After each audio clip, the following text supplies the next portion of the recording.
What's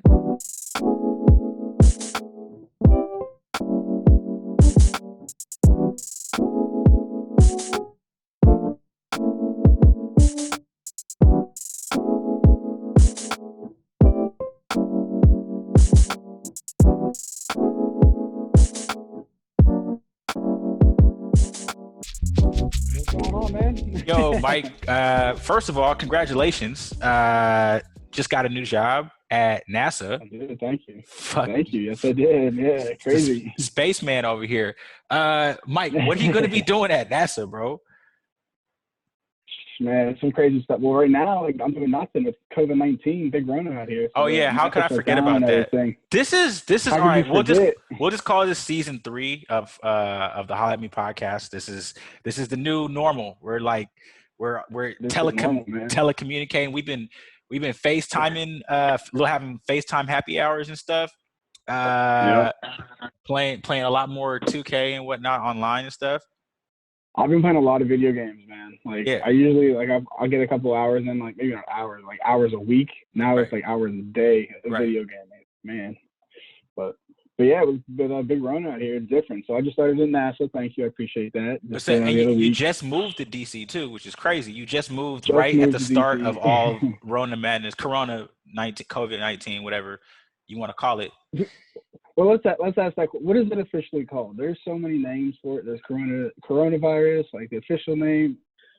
I don't know what to call it. It's a I lot. just go with whatever my president calls it. It's the Chinese flu, apparently. So Chinese flu, yeah. Chinese flu. Yo, this man.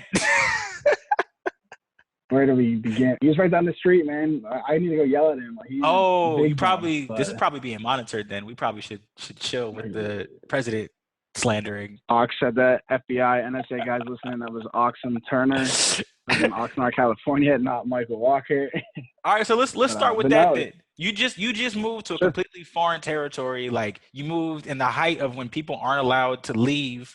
I mean, was Yeah, any part of you nervous about like how? Because like for my company, we for anybody that was supposed to be relocating, for any reasons, we've told them to stay where they are, just because you know where your hospitals are, you know where your food supply is, and you know where everything sure. is. I mean, at this time when no one can leave their place, I mean, like, what's your like? What are you thinking at this point? Honestly, man, when it came down and like I got the offer and I talked with them and they're like, yeah, like when can you start? And I was like, March. And they're like, cool, all right, whatever. Right. And then everything kind of was like at the time when I was like interviewing and everything, it was still kind of like questionable what was happening over in China and stuff. Right. But then when it came down to it, and it was like, all right, well, the NFL just shut down, the NBA just shut down, like all Yeah. these sports started shutting down. Yeah. And that's when I was like, well, damn, like that's my prime time I'm trying to move. So I'm not gonna lie, like I was real nervous. At They what gave him point like did a you nasty start like taking this rental seriously? truck and everything. What part you start taking this seriously? I think it really hit me so before this, I lived in Nashville, like, I lived in Nashville for a while, and I started to take it real serious when I went down to like Broadway, like to the big bar area. Yeah. It's kind of like, for people that don't know, it's like the Vegas strip but in Nashville kind of thing. Right. And I remember I was out there one night with a friend, and we're just walking around, and usually it's packed, like no matter what day of the week, it's Thursday, Friday, whatever. Went Tuesday even, and there was no one out. I was like, Right. this is creepy. And I think that's what really hit me, like to see it firsthand. Like you hear everything on the news and everything, but then when you physically see like millions of dollars just not being made because of, I don't want to call it a fear, but because of this pandemic that invisible, I think that's when Yeah. it really hit home. Like, this is the real deal. So I have 2 points. There's like two time periods for me during COVID or whatever you want to call it. So it's Sure. BG and AG. So before Gorbachev got it and after Gorbit got it. So at what point? So that's when it got more serious when Gorbit got it. Very true. Yeah, but like so when was that Tuesday for you? That Tuesday, Wednesday?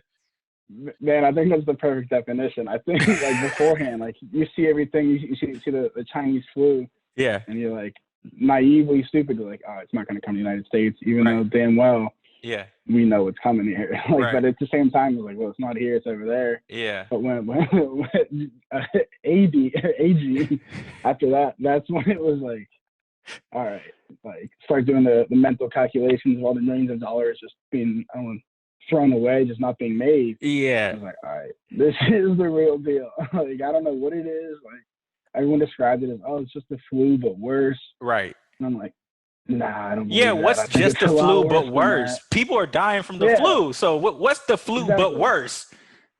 Exactly. And then there was no cure for it. It was like, all right, this is not a cure, but a vaccine for it. I don't know the difference, for being honest. Cure, vaccine. I I don't mean, I know. would hope you do working at NASA, bro. I would hope of all of my friends, you would know, bro. No, I mean, but like, it's just, you know, in my opinion, like the media did a horrible job at 100%. doing this. Like, I know, I mean, we've known for some time now that like they make all of their views and whatnot based off of like freaking the people out, right? But this is like Yeah. a literally like a world catastrophe going on, and the media was just saying whatever, like trying to be the first with to source something without actually checking the facts. And like I remember Yeah. I was listening to CNN and they were like, oh, people in Africa are less susceptible to getting it. I'm like, how is that Not even? true. That's Yeah. definitely not true. Like, yeah, there's been all types of false things that we hear, and like not just from the president, but everybody's been saying, not everybody, but the president and a lot of like news sources have just been saying a lot of facts that they don't know are true or not, and they're just freaking people out. Exactly. And I would, by no means am I making it political, but I feel like it starts at the top. Like, if you remember back when everything first started, it was still in China. It's still only in China. Right. Trump was like, oh, it's just a hoax. Like, it's not real. This is some political Oh, you thought it was a scheme. Like, hoax? Democrats. No, I didn't. By Oh, no they means. I were definitely saying it. believed Yeah. it was real. But I'm Right. saying, like, Right. yeah, so starting from the top, I guess disseminated out and sent out to millions of people, listening every day, listen to his stupid ass Twitter and everything he says, and it's like, oh, it's a hoax. Like, it can't be real. Like, it can't be that serious. Yeah. And then that just trickles out, and so people didn't believe it. And here we are at what, we just crossed 325,000 people infected today. I think it was something like that. Yeah. But no, it's like, and even like you were saying, like the media would give out so many false stories, and everything, it just kind of blew out of proportion. I feel like no one really believed it. Bro, you ran out of toilet paper. I did. I did. that was a real fear. It wasn't even a fear. That was a reality. Like, Yo. I remember the day I remember the day, like, this was like the day everyone was freaking out, like the big craze. And I remember I was like, in my head, I'm calculating, like, oh shit, I got like 2 more poops left of toilet paper. Like, this is not good. You know me, I don't eat the healthiest, so, you know, I was like, that's not gonna last long. Oh my gosh! Damn, we're gonna remember this. I feel like this is like our. I ran out of toilet paper. That's so true. We're gonna remember this period if we all make it out, hopefully. Yeah, if we make it. But this is like the entire world is on pause, and that is. I'm a big cup half full kind of guy, and like for me, for some odd reason, that's kind of cool that the entire world can go through something together, and it shows like how much we all are connected. But at the same time, like, it is terrible that people are experiencing some of the negative things that they are. But this is dope. Like, I can make a joke and everyone around the world would understand it. Everyone gets it, man. It's like, yeah, as much as it's for distancing and separating, it's also like bringing everyone together and weird, like, video chatting. Like, how many, I don't know, we've been video chatting all the time, right? Hitting friends up, FaceTime and texting people, right? Social media is popping. Like, everything is just bringing us back together. I don't know. It sounds corny, it sounds cheesy, but I feel like we're all getting back to like our core. You want to hear something even cheesier? Let's hear it. Listen. This is going to be an opportunity where after this, we can come out like butterflies from a cocoon. Okay.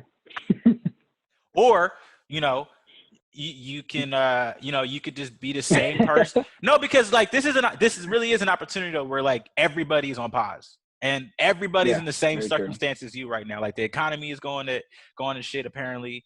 Apparently no, it's shit. No, I know, but we're there. A third of Americans are filing for unemployment. Like, a third of Americans are going to be filing for unemployment. That's like, you and I both have jobs right now. Like, that is, we're super fortunate.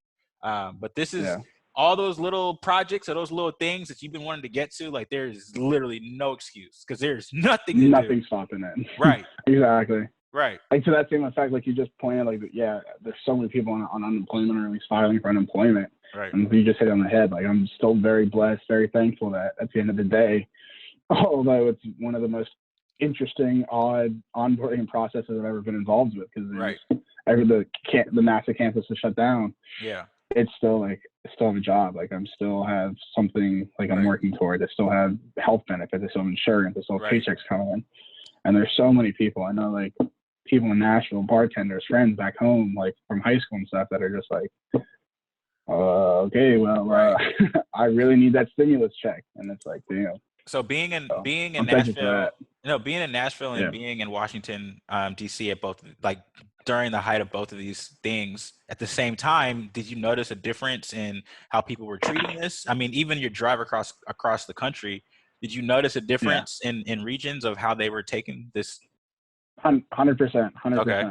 So like, I'll address Nashville, and so I worked actually down in Alabama, like in Huntsville is like an hour and a half, hour 40 minutes away from Nashville, Yeah. which was a crazy commute. We can get to that part later. Wait, you were working in Alabama? I was, yeah. You So never told me that. I didn't tell you that? No. That's why I was always complaining about my commute. Yeah, so I actually worked. I did about almost like a 4-hour commute every day, roughly, whole part, give or take with traffic. So that was a hell of a drive every day. So yeah, but so I lived in Nashville, pretty much not downtown, but like a mile and a half out of the downtown area. And then I would commute down to Huntsville, Alabama, which is, like I said, an hour 40 one way. And then you throw in traffic and everything. It was close to 4 hours every day. But in Alabama, it was definitely a joke. Like nobody took it serious. Like we would see like companies would shut down, and we were just like, why? Like just wash your damn hands. Like don't be nasty. Wash your hands. We're still hanging out. Like the one, Right. I swear to you, one day we had like a barbecue and everything. Like it was just like a office little picnic thing. But like nobody took it serious. Like we all got the same news. We all heard the same thing, but no one took it serious. I think Nashville took it a little bit more of like, this is like, all right, yeah, it's real, but it's not going to affect us. Like it's not here yet. It was still at the time, it's still in China, and like maybe 1 or 2 cases in like New York. But and then I think the big thing with China was because it's such a tourism driven city. Mm-hmm. Is they really felt it in their pockets of like, well, I'm not shutting down. Like that's thousands of dollars, like millions of dollars, whatever. Right. I'm not shutting down. And so they kind of took it serious, but they were still kind of like, nobody was wearing masks. No one was like really hand sanitizing. In Nashville? Yeah. I was getting, Nashville. Yeah. So like even in Ubers and stuff, I would take none of them were wearing masks or anything like that. Yeah. But here in like DC, you hop in an Uber. And I don't get an Uber now. I'm a little too scared here in DC because of Corona. Yeah. So like you see them driving around and they're masked up, like gloves, everything. Like you see them with wipes down, like like, true story. Like I saw some picture the other day. The Uber driver, usually they have like gum and water or whatever, like the nice ones. All your the nice Uber 5-star Uber drivers, right? Yeah, 5 stars for sure. I saw some picture the other day of they had like legit like Lysol. You can get a wipe your own area down for your own sanitation as you sit in the back. I was like, that's a crazy world we're living in. So I guess here in DC, it's a lot more serious. There's obviously with all the governmental jobs and everything, there's a lot more essential workers. Like, there's still people, I'm looking outside right now, there's still people driving around everywhere. Yeah. But it's a lot more serious where people are very much so staying home. Yeah. Isolating. But like, even like I went on a little walk today, walked through the park. There was maybe like, I would imagine, like I've never lived here before, but I had to imagine in the summertime, like this area is popping. Like it's gotta be. Like I just maybe like 10 people. I'm in Ventura County, which is like an hour and a half north of Los Angeles County. But I just went to Target to pick up some groceries, and like I would say over half the people shopping today all had masks on, which was completely different from the rest of the week. And they got the little 6 feet, dots and lines, and the cash registers have to wipe down the conveyor belt before every person goes on. And like I used to say this all the time. I was like, damn, I feel like Target is just run by 15-year-old kids. Like these young, it's just all young kids, and like they all look worn down, man. The young kids that work there and all the old people. It has to be. Man, I remember. Quick side story of Target, like you were just saying, all these 15. Remember the kid from, it was like a Vine viral thing or something. The kid from Twitter, whatever his name was, Alex from Target. He went crazy. I forget. Maybe I'm butchering the story. But I remember there was some like viral kid. I want to say his name was Alex from Target, like what's his like little go-to name. Yeah. And he just went viral for just being like some little 15-year-old kid, but he, like, I don't know, something stupid. That was a meaningless story, but that's what it reminded me of when you said that. No, but it's just Yeah. always been just young kids and like 2 old people working the register at the Target here at least. Yeah. And it's insane. But like, yeah, they're working overtime right now. Like these, and I went to Whole Foods a couple weeks ago, and like just the woman working at Whole Foods was just like, I'm tired. I'm like, damn, y'all should have a tip jar or something out because they're the only people that's open right now.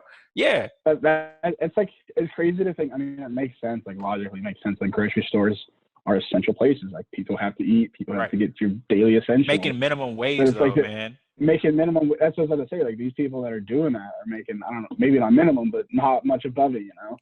It's like these people are out here getting their ass beat every day. Yeah. Physically interacting with the most people every single day, and they're just tired. On top of doctors and firefighters and police officers, after all this, I think we just need to do like a little 2-month, appreciation month to everyone that did have to work through this time, because they are not going to get the same type of praise as like all the doctors and not a chance. I'm saying all the EMTs and whatnot that's been working through this time. So. Yeah, shout out to everyone listening that is in one of those emergency fields. Hey, shout out to non-emergency essential people. Thank you very much. Yeah, thank you. I appreciate you. This is the new normal. Like, this is crazy. This is what we're doing right now. How long do you think we're gonna be in this state for? I don't know, man. It's tough. So like, my sister, they're shut down. I think it was like June 1st or something like that, and that's 2 months away. It's like, man. Yeah. And they're like, granted, they have the flexibility of being able to work from home, and I've heard some other companies are until like July. Yeah. And all right, if these guys are taking that long. Yeah. What I'm afraid of, so to answer your question, I don't know how long. I don't think it's going to be weeks like everyone. I feel like when it first started out, everyone thought, oh, it's just going to be 2 weeks. Yeah. Like NBA is going to be back in a month. Like, yeah. No, I think it's going to be several months. I think we're looking at like August, October, November time frame, to be honest with you. Damn. I think so. I'm calling. Because I think it's because of people like me. People like me that aren't actually staying home, that are still going out. Don't say that. Don't say that. Don't say that. Don't say that. I'm scared, but I feel like I'm that asshole like that's gonna like kick this shit back up again, you know? Well, so my litmus test is I can't sit on my ass. I feel you. My litmus test is my dad. My dad is in the medical profession, and if he's not freaking out, I'm not freaking out. Like that's my rule. Yeah, Richard. Yeah. Shout out to Richard Turner, Dr. Turner. Shout out Richard. If my dad is chilling, I'm chilling. So I'm not doing stupid stuff. Like I'm not going in the store and licking ice cream cartons. Do you like? Yeah, what's up with those people, man? Oh my gosh! So I'm not doing that. I'm not coughing on people. I'm not making no jokes. But also, like yesterday, I saw this guy pushing a cart with a mask on, and he dropped something. And my first initial reaction was to go help him pick it up. But then, bro, if you got a mask on in public, you ain't gonna mess with me. You know what I'm saying? Yeah. Little things like that. What do you think will change after everything is not back to normal? Because nothing will be normal after this. But when this is over, what do you think will be the social norms that will have changed? Are we done hugging? I think. Oh. I hope we're done hugging. I hope we're done hugging. I hate the office hug. I hate the office hug because all that the Me Too stuff. Y'all went way overboard with it, and now I'm gonna protect myself. So don't come over here. That's smart. That's a smart thing. Don't act like all friendly with me and then complain about whatever. But so. Not that I'm saying this shit's okay. I'm just saying it was an overreaction. I think you're right. I think hugs might be canceled. I think that at least for a minute, at least a 1 to 2 year trial period. No more. Unless it's we're gonna do a fist, the head nod. Fist. Yep. You're like, oh, that's it. I'll slack I think hugs are canceled for a minute. I'll send you an email. I think we're gonna start kind of with the elbow. Hey, right. What's up, bro? Right. I think that's gonna replace the hug. Yeah. And it's I'm close, but not quite. All right. What other changes do you think are going to happen? I think we're going to become more appreciative of going out because now that we're all stuck in, I think we're going to have to appreciate Mike, we didn't appreciate going out. Yeah. Well, you don't know how good it is till it's gone. You know, right? It's an old line, right? And it's well, shit. I'd love to go have Sunday fun day out and just do whatever. It's crazy. But now it's I'm gonna just have mimosas by myself? Like, no, like, you know what I Right. mean? Like, I feel like we're gonna appreciate like going out more. Like all those But plans I think, that you created excuses for to not go to. oh, 100%. Oh Yeah, yeah. those are all coming back. Yeah, Yeah. like if I'm going to everything, like, Yeah. I saw some tweet the other day. It was talking about if if the party starts at 8, I'm gonna be there at 7:30 to help Right. set up. That's funny. I was like, I think that's how it's gonna be. I think we're just gonna appreciate it more. But Yeah. I also think, like, from a business perspective, I think a lot of these companies are gonna realize, especially like media companies, are gonna realize, like, what do we need to have all these big ass production sets for when Right. we have like Trevor Noah, like all those TV guys, like ESPN, they're doing their shows from like their couch, and All from their couch. Yeah. and it's like, granted, there's no sports to really talk about, but it's like, Yeah. all right, why are we spending all this money on big business and Right. makeup artists when fucking Stephen A can do it from his couch, Wearing a hoodie, right? Exactly.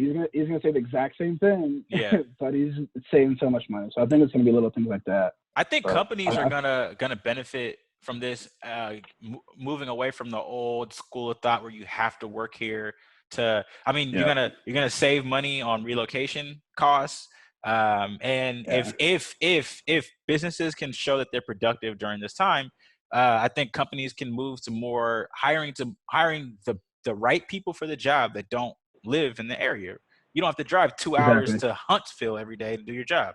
Yeah, I'm good. I'll never do that again in my life. I can't imagine 4 hour commute. That's crazy, Mike. You spent more time I on the road remember, than you like, did in bed. dude, 100%. And that was one of the things, like, my social life in Nashville was just, Yeah. I don't say it was garbage. I had a great time. I love Yeah. Nashville. Like, You I had sound like nothing you wrong had a with good Nashville. time, bro. I had a fun time in Nashville. I'm not gonna Yeah. lie. It was a fun city to me. Right. But at the same time, that daily commute, and you're spending like easily almost 4 hours a day on the road. Like, I was up at 5 every day, Yeah. and I'd get home at like 6, and then Yeah. I have to go to bed by like 9:30. So I Right. have like 3 to 4 hours of like social time, and it's like, that's just not gonna cut it. Like, you Yeah. gotta fit in like the gym, Right. eating dinner, like all your just other essentials, going to the grocery store, and that other stuff. Right. Like, I can't do this no And more. you still made time So, for me. That's I very got nice burnt of out. you, man. You know, I tried. Hey, so let's jump into your profession real quick. Explain to me, Sure. like I'm in middle school, bro. Like what are you going to be doing at NASA? Sure. Yeah. So there's a subreddit. Me and my sister always talk about it. It's called "Explain Like I'm 5." Oh yeah, explain it to me like I'm 5, please. Yeah. Yeah. So you get the idea. So it's basically, so what I'll be doing at NASA is there's a lot of satellites that are up in space right now, like Right. thousands of them, hundreds, maybe 100,000, tens of thousands of satellites. Right. That have been up there since the 60s, 70s, just floating around, collecting data and all that stuff. But when they were built, they initially had like a lifespan of, say it was 20, 30, 35 years, whatever it may be. Right. And now we're basically finding out that, okay, well, there's a lot of junk up there, that the satellite was good, it's still good, but it's about to die. So essentially what my team will be doing is you're basically creating a robot that'll go up and service these dead or soon to be dying satellites, whether it's putting in new fuel for the satellites to keep working and basically servicing, so that with these satellites that are about to die can keep going on and working for 10, 20, 30, 40, 50 years longer, in a nutshell. So you're telling me what you do is going to be recharging satellites that have been up in space since the 60s, and my iPhone is still on a charger right now. Like, what? Come on, man. Apple, y'all got to step this up. Apple, you got to step this up, man. There's no reason why I need to be charging my phone 3 times a day. Come on, Apple. Well, that's because you can get that battery replacement for $25. That's how they screw you. But damn, Apple's just money hungry, man. Yeah. They got you. They got me. They got all of us. You know what's crazy about the Tesla cars? You know how they're completely electric. There were some fires up in like Napa, I want to say a year ago or something. There were some really bad fires in California. And what they did is they ran a software update. Wait, the cars? They ran a talking about the Tesla cars. Oh, okay. Got you. I was like, wait, what? Got you. Oh, you thought I meant like a Tesla pill? I didn't know what you were talking about. Bro, Mike, come on, man. My grandma listens to this, man. My grandma listens to this shit. I had a dumb moment. Okay. I'll go easy on my curses then. So I've met her. She's a beautiful lady. Tesla the vehicle company ran a software update on their vehicles so that they wouldn't need to charge as much. Okay. How are you comfortable with knowing that a company can extend your charge or decrease your charge based off of? I mean, that's very nice that they did that, but that makes me think like all those rumors. Like, so when Apple runs the updates, do they really kill your battery on the older models on purpose? You think so? Hell yeah, man. Yeah. 100%. Like that's so one of my previous jobs. Like I worked a little bit with it in the automotive world, kind of like Tesla. Actually, I did work at Tesla, and cars are so different nowadays than they were just like 15 years ago, 10 years ago. Everything is computer driven. Everything is now. Yeah. The second you turn your car on, Bluetooth connects in, you have Wi-Fi in your car. Everything's just computer driven. Like your engine is now, there's ECU chips in there that basically control it. Right. So then for them to be able to control and throttle back like your battery, like Apple does, they throttle back like the CPU to make it run slower to protect battery, which obviously makes it go slower and die faster. Right. It's scary how much power they have over just little software things. Theoretically, if you were on the run or something like that, like couldn't Tesla just run an update and just kill your car? Yeah, 100%, 100%. Damn. I remember seeing like the CBS report when it was like, this was back in like high school. Mm-hmm. I remember watching like the Sunday news, like CBS reports or whatever, and they were talking about autonomous cars and everything. And they basically had some guy, like one of the reporters, go out on the highway, like an actual like freeway doing 65, 70, whatever. Right. And some hacker just logged into the computer and just shut the car off in the middle of the highway. What? And like it was, and like at first it was like, oh, he did it, that's crazy. Right. And like the reporter that was in the car, he was like, all right, this isn't funny anymore. Like turn it back on. Like, right. It was dangerous. And it was just crazy how hackable everything is and how they can just control cars. Like that. I mean, I laugh at the people that are like, oh, you know, I'm gonna cover my camera on my computer because I don't want the like, yo, the government has multiple ways, or hackers have multiple ways of checking in on you. Like, you covering up your little camera, you still got the audio. How are you gonna cover up the audio function on your laptops? And they can still track your phone even if your phone's turned off. Like, it's crazy. I mean, like don't like. You know, my thing is like, I'm sure it's happening. I'm just not important enough for my stuff to be used against me. That's what I was about to say. Like, I am not nearly important enough. No. For them to track me. Like, whoever my FBI guy is that has to read all my text and all my stupid stuff I send, I pray for that, man. Like, that's a boring job, bro. Like, wow. Well, another stupid one, Mike. Good I one. know some of the texts you send it to, bro. So, man, I don't text anything ever important. Like, so would you classify? That, so would you classify your job title as an engineer? Is that what that is? 100%. Yeah. So my official title is an electrical test engineer. Electrical test engineer. So how long have you been a nerd? And nerd is no. So nerd is like a negative kind of. But like nerds are dope, man. Nerds are ruling this world. I'd like to think that I'm a closet nerd. You know what I'm saying? I would like to. You are a closet nerd. I would like to think that I'm an intellectual person. You know what I'm saying? But but how long have you been like about the? Because I know you played sports growing up. Also, your whole family played sports, right? Yeah. So my sisters played sports, and they weren't. I was definitely the most nerdy, geeky one out of my family. Always. Like my dad. How did that happen? Like, my dad. So my dad was a big proponent of that. So he's an electrical engineer himself, and so even when I was a kid, like it was always like, oh, we could buy a computer, or we could like tinker around and kind of get it together, like fundamental. Just this is the inside of a computer, and then there'd be like little weekend stuff. He'd go into his office, and he would like just show me around and like. We would just see random stuff. So I've always kind of like been interested in it. I've always been exposed to it from my dad, 100%. Like that's where I get it from. So let me ask: did you want to be like him, or did you want to do something like him? Like, there's a kind of a difference. You know what I'm saying? Yeah, I see what you're saying. That's a good question. I want to be like him or something like that. Like, did you want? Like, I want to be like my dad when I get older, or were you like, this is cool? Like, I kind of want to stay in this field somehow, some way. For sure, yeah. So I wasn't necessarily sure what my dad did, so I knew I didn't exactly want to do what he did, but I knew I wanted to stay in the technical, hands-on kind of electricity, big power, big lights and buttons and flashes and gadgets and robotics and stuff like that. So I knew that. but I can't say necessarily. So my dad, he works at a company called Eaton Corporation. They do like circuit breakers. I'm sure you've seen that in like everywhere. Like, you know what a circuit breaker is, right? Yeah, right. Yeah. All right, good. Yeah. So that's what his company does, and he kind of manages that on more a commercial building level scale. Yeah. So I knew I wasn't really interested in that, but I was more interested in like the robotics, smaller gadgetsy things like that. Were you like building like models in high school and stuff? I wasn't. So like I knew you were gonna ask me that question. Like I was feeling one of your questions. Like, so what were you like in high school? I was like, I don't know what I was like in high school. I was shout out to North Allegheny. Oh, wait, my bad. West Allegheny. My bad. West Allegheny, baby. West Alleghany's in Pittsburgh. It's a big school, right? So it's definitely grown. Like when I went there, like I don't know, started elementary level. I think there was like, I don't know, like 30 kids in our class, and then I think we graduated with. You said 30? I don't know, like in our like 30? Elementary class, like 30. Yeah. Okay. And then, but granted, they were like, you were kind of split up and everything, like different. I don't know. So maybe there was like 200. I don't know. I'm making that up. I have no idea. How much was your graduating class in high school?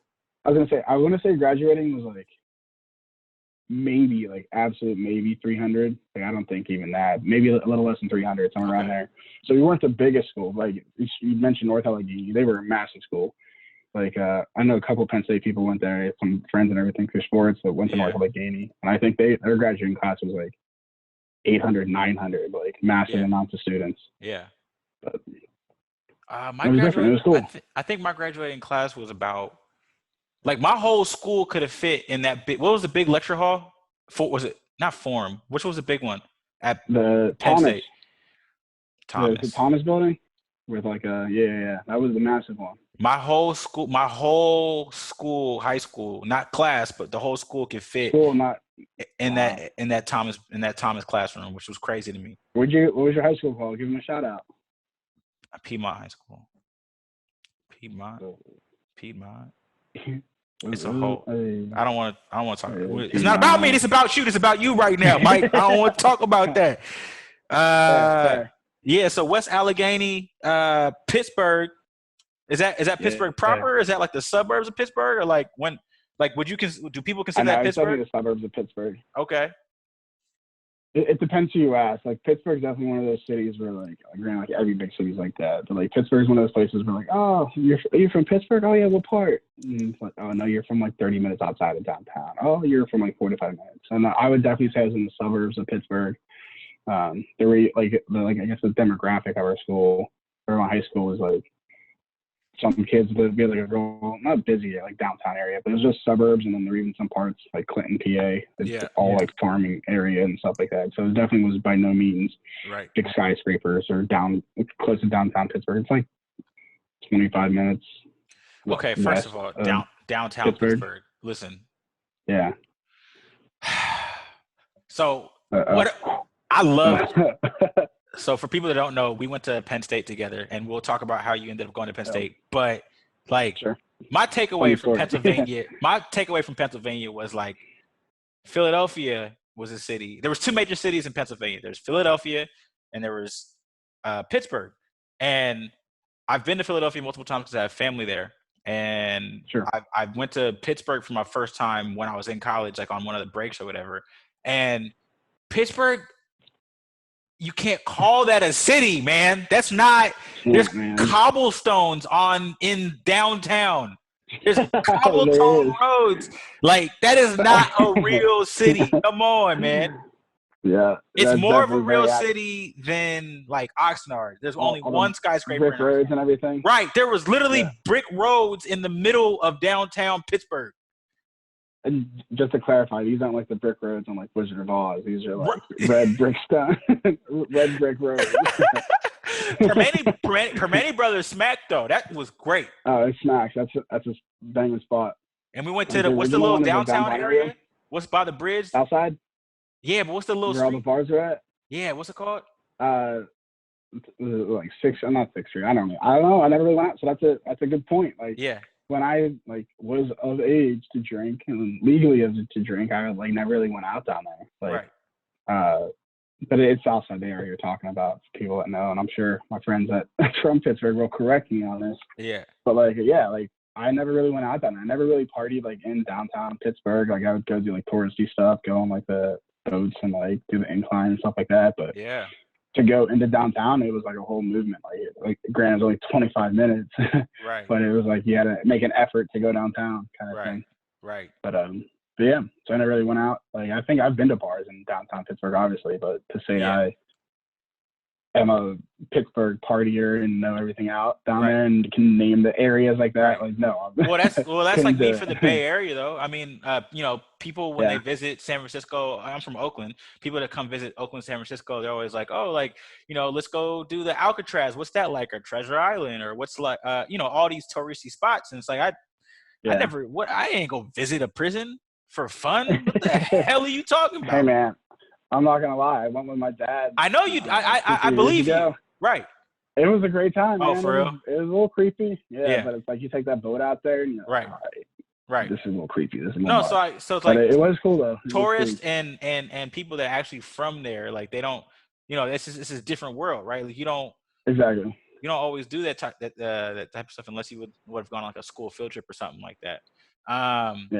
But so I remember like kind of the same effect. I remember talking with one of my friends when I first moved up to California. Yeah. And she said the same thing. Like I was like, oh, I'm going to San Francisco, taking the Cal train. Oh, I'm going to Santa Cruz today. Right. And she's like, you're doing so much. Like I don't think I've ever done any of that. Like I've never been to Dolores. Never done like what was the Penn State one? Fort. What was it? Oh, Fort Mason. Fort Mason. Yeah. Like I've never been there before. Like what? You've lived here your whole life? It's like, right. People, I guess it's like one of those things. Like if it's right there, like you don't, I want to say you don't embrace it, but like you don't fully take advantage of it. I guess. Well, growing up, I feel like it's so common. Well, like, it's so common. It's so reachable.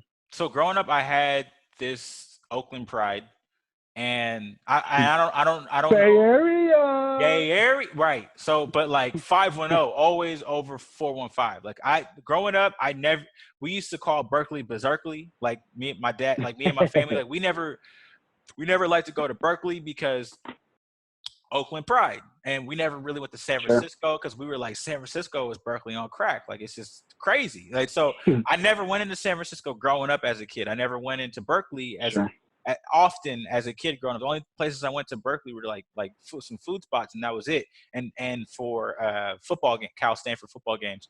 But yeah, it was always like Oakland pride, right? Like I mean, that's how I justify why. Like me and my family never really ventured off. Like we would visit people that we knew in various areas, but we didn't do touristy things because we were like, Oakland's the best, that's that chip on your shoulder mentality that we don't need to have anymore as adults. You don't need that. That's so true. Like I'm so over that. That's right. Stuff, like, right. I'm not here to prove it to anybody. Like right. What was your favorite? What's your favorite part about Pittsburgh? For me now, it used to be like. I don't know. I would say it's definitely family and friends. Like it's weird. It's kind of like I was saying. Like I say I'm from Pittsburgh. It's my parents' house is at. My still family there, whole 9 yards. Yeah. But it's like I was never really like there. Like so when in between like summers and stuff at Penn State, I was maybe home. If I was home, I would just stay home, stay with my local friends, hang out and everything. Or if not, I was staying at State College for the summer. So I was never really like in Pittsburgh to really like grow up and go out and explore it and kind of embrace it. Like, let me say, what was your favorite part then of West Allegheny? My bad. I hated West Allegheny. I'm telling you, man, it's just family. Like I don't know if I'd go back to Pittsburgh. Like I love Pittsburgh. My family. That's the place I would consider home. You know. Yeah. But I don't know if I'd ever go back just because it's different. It's different from what I grew up in. What was the racial breakdown? So in my high school, we'll go with 300 just because that's the easier number to do math with. I would say there was me, my twin sister, and I'll give it. This is maybe being generous here. 10 other black kids in my school, high school, my graduating class. We had 800 kids in my whole school, and it was 10 black kids in my high school. Yeah. And even that, it wasn't like solidarity. It was like, that black kid was adopted by a whole white family, right? So there's like, he basically thinks he's white, you know what I'm saying? And there was like, that black kid is half, and then there's 2 Africans, you know? So we weren't even like solidified, you know what I'm saying? It was, that's funny. That's kind of how it was for us. Like, it was different. Like, even then, like, looking back, like I never really hung out with other black kids. Like I only hung out with like my friends and stuff. But like say Right. like the black kids all hung together. Right. Yeah, some of us did, but we were never like a pack. We were never like a little like clique 24/7. So let me It was ask you, weird. because it wasn't it.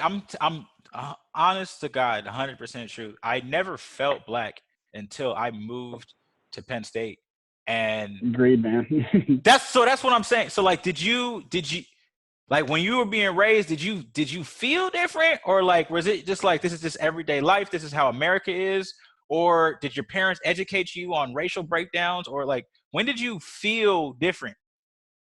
No, so I mean, there were definitely instances where like little like racism, racist things would happen to like I don't know, like, middle school, like little racist events like that, where like you knew like, all right, you're definitely black, like you may not belong here, kind of thing. Yeah. But it wasn't like growing up, like I never felt different, if that makes sense. Like Right. I grew up like some of my best friends, my neighbors, like the Beswick, shout out to the Beswick if they listen to this. Right. They like basically family. We would just open door policy, walk right in, like our Right. family. We hang out all the time. Their Right. daughters were great. We're like best friends growing up. Like all my friends were white. Right. Never really noticed it. So like Right. I don't know. It was just different. But I would say the first time I realized I was black, but black Right. No, but was like at black Penn black State. being like different, not like you didn't never knew you weren't Exactly. black. Right. Yeah. Exactly. I always knew I was black, but I knew that there was different.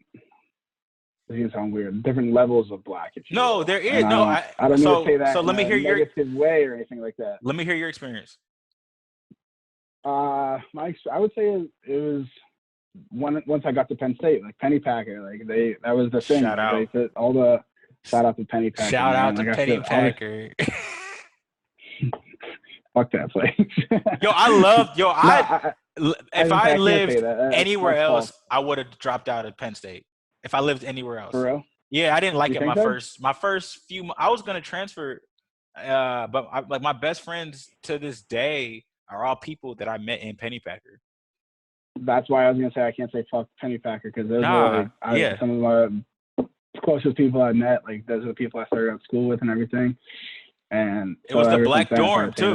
that It was the black it was dorm. a black dorm. Yeah. So going from that, like Yeah, that was definitely the black dorm. So that you asked where I noticed it at, yeah, I would say it was there. Like coming from like my black background and what I grew up in high school and everything, being raised in yeah, sports and all that stuff, yeah. versus seeing other black kids come from different parts of the state, part of the country, New even York, you coming Philly, New Cali. York, Yeah. Philly, like it was. Oh shit! I'm I didn't know different. there was a hierarchy of black until Yeah, that's what I'm saying. Like yeah, I don't want to make it sound like demeaning, but to any like regional area, but there is a hierarchy of black. yeah. I'm like, oh shit! I don't know where I'm at, but I Right. know I'm not there. Right. I used to like I come from a place where it's like I feel like the first like 4 or 5 qualities about a human being, the like race isn't one of them. It's like, oh, that person's tall or short, that Yeah, person is fat or skinny, that person's funny or yeah. not, the person is loud, whatever. But like it was at Penn State where like I'd walk into parties and it's like I felt black. Like everyone looked at me and it's like, oh, there's the black kid, right? Yeah. Or it wasn't black enough. Like with the, because like Philly, the kids from Philly and New York with all Philly, like New York. That's different, man. That's that's different. That was my eye opener. That was oh shit. All right, let's go. was that. Can you draw But to? Because I can tell you, because I can draw to one story that like really made me change my perspective on race. Do you have one? as far as what do you mean, change your perspective? So this is What's this your is story, and I'll see if so I can so I relate something to it. so I struggled at Penn State my first like 3 months, I'd say, for the first semester for sure, and I had Yeah. a lot of help from a couple people. Shout out to Gary Abdullah and shout out to um, oh damn, why am I blanking on his name? Um, Abdullah, the RA guy. Gary Abdullah. No, he I was don't part of know. our scholarship committee. Oh yeah. You remember Yeah. Big? Okay, yeah, I know what you're Yeah. talking about. Yep. And Yep. he Okay. actually set me up with my mentor. But I struggled, like my grades weren't that well, and I wasn't really making friends. Like because like people on the East Coast are just blunt and rude. You know what I'm saying? People in California are all friendly Yep. and shit. Tell you how But it is. man, Yeah. so right. So I remember probably it was a Friday night, And everybody, it was like the thing was on my floor was like Fridays, everyone try to go out or whatever. We're all freshmen, not none of us are 21 yet, so we can't like go to the bars, we can't get our own Sure. alcohol. So we're all just like, it's like survival of the fittest. But Who we could did. get, yeah, you remember like who could get alcohol or who could do what, you know? So I wasn't even really a partier in high school. But I remember like at the end of the nights, everyone would congregate in like 4 or 5 different rooms. So this is the end of a Friday night, and all of us guys that didn't get no, you know, didn't hook up with no girls or whatever, we'd all come back. And I was in hey one guys kid, want to meet up? What are you guys right, doing? exactly. And the doors would just be open, so we were hanging out in one kid's room, and these kids, Open door policy. yeah, and I don't want to say their names because I don't want to give them energy, but these kids, we just didn't vibe all year for whatever reason. But like the people that I was kind of close with on the floor were cool with them. But so I was hanging out in there, and we were watching some like CBS like Dateline special or some shit. And and the kid, like one of the kids goes, Ox, like I gotta be honest with you. And we were drunk, so that's why he was open. He was like, Ox, I gotta be honest with you. You're the first black person I've ever met. Like, right. I'm like, me? Like that sucks, because I am the least black, you know, like that sucks for you, dog. You know, but that just changed my perspective. Life. Right. Yeah. He's gonna think all black people are like me. That sucks. They play golf and but that was just like, that changed my perspective on people. These people aren't racist. Like these people just have been unexposed, you know, and like that's just not exposed to it, man. Right. Yeah. So that just changed my whole outlook on how I looked at just race relations and whatnot, and how I showed up. But before that, I struggled a lot with just No, I agree with you. So kind of like you just said, it being exposed to just different cultures and like that. Yeah. And I said, I don't know if I'd go back to Pittsburgh. I think that's one of the main reasons. Of by no means am I saying people aren't cultured or aren't woke on things, but I think it's just a different experience to get out to other parts of the world and see what other people are like. And I think that's one of the things that, I don't know, I definitely appreciate me being able to travel all the time and move 4 freaking times. Yeah. But I think that's one of the nice things that kind of exposed me to, I don't know if Pittsburgh's good for me. So what was expected of you, like growing up, or what did you hold yourself, like what did you expect of yourself then? Answer both those questions. Sure. Yeah. So what was expected of me? Like my dad, like I talk about all the time, like he's the most strict. I don't want to say strict because he's very free, but he's very stern. Yeah, I'd say stern is the right way to describe him.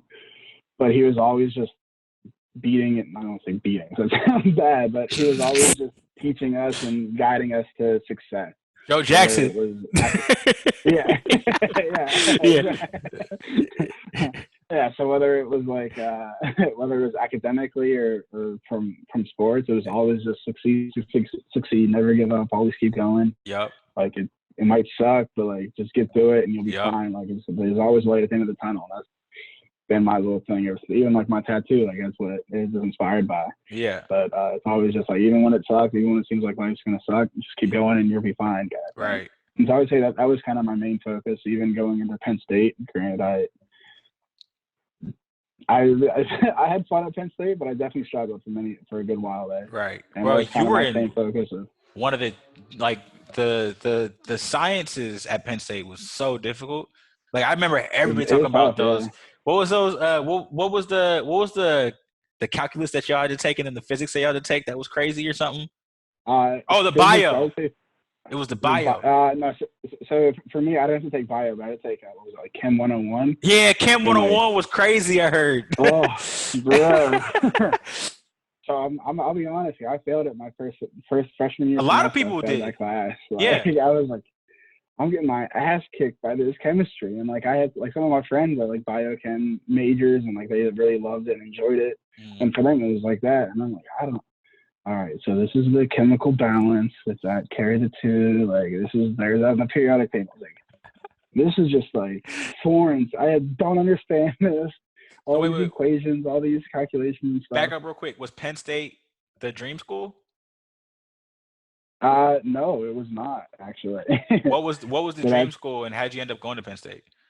Yeah, so my dream school was actually Ohio State. That was kind of where I'd always wanted to go. I know everyone says it to me. Everyone hates me. Everyone gives me shit for it, especially when football season comes around. I don't know what it was. Did Terrell Pryor play? Terrell Pryor played like near y'all, right? Like he's from y'all? Yeah. Area? So he went to it was either from Shenley or Aliquippa, but yeah, he played like football at that time, basketball. He was like this star stud, of course. Yeah. Just dominated. Like he would pack out high school arenas for his basketball games. He was LeBron before LeBron. He was LeBron before LeBron. Yeah. He was like Zion, just dunking on little white kids left and right. Like little. Like lacrosse, football, like everything. Everything. Yeah. He dominated it all. Right. And he was just showing out. Like obviously he was working hard, but he was just making it look like he was skating around, having the time of his life. And all these little white kids like, oh shit. So wait, why Ohio State? Really it was the football. Like it sounds cool. Like no, it's not. That's why I picked Penn State. That's why I picked Penn State. Yeah, I was gonna say. That's what I was gonna say. I feel like it's the same reason a lot of people choose Penn State because of the football. I liked Ohio State because of the football. Yeah. Like a lot of my family's from Ohio and stuff. So like when I was growing up, we'd go visit like my grandma and other cousins and aunts and stuff like that in Ohio, and we'd watch Ohio State football. Yeah. And then my sister went there, so I got to go to the campus and did like tours there, the whole 9 yards. She played there too, like, right? go. Yeah, she played basketball there for 4 years. Yeah, 4 years there. Yeah. And it was good, loved it, whole 9 yards. Yeah. But then, so the reason I didn't go to Ohio State was so there's a scholarship at Penn State, Button Waller. You've heard of Button Waller? I think I've heard of it myself. Hey, Button Waller. Yeah. Hey. Way better than Lemfest, by the way. Way better than Lemfest. For sure. Yeah. For sure. Yeah, you Lemfest scholars. Yeah. Thank you guys for playing, but not quite. Nah, I can't shit on them like that. Yeah. But no, so I applied for the scholarship, and basically for everyone that's not aware, it's a full-time scholarship, full ride, basically at Penn State. Yeah. And for academics. I applied for it, got it. For academics, Yeah. So based upon your high school academics. Yeah. Got it, applied, and got it and everything. And that letter came in the mail. I showed it to my parents, and like, you're not going to Ohio State. You're going to Penn State. Yeah. So mine was different. I applied. Did you go to Smart Weekend? No. Okay. So program called Prep.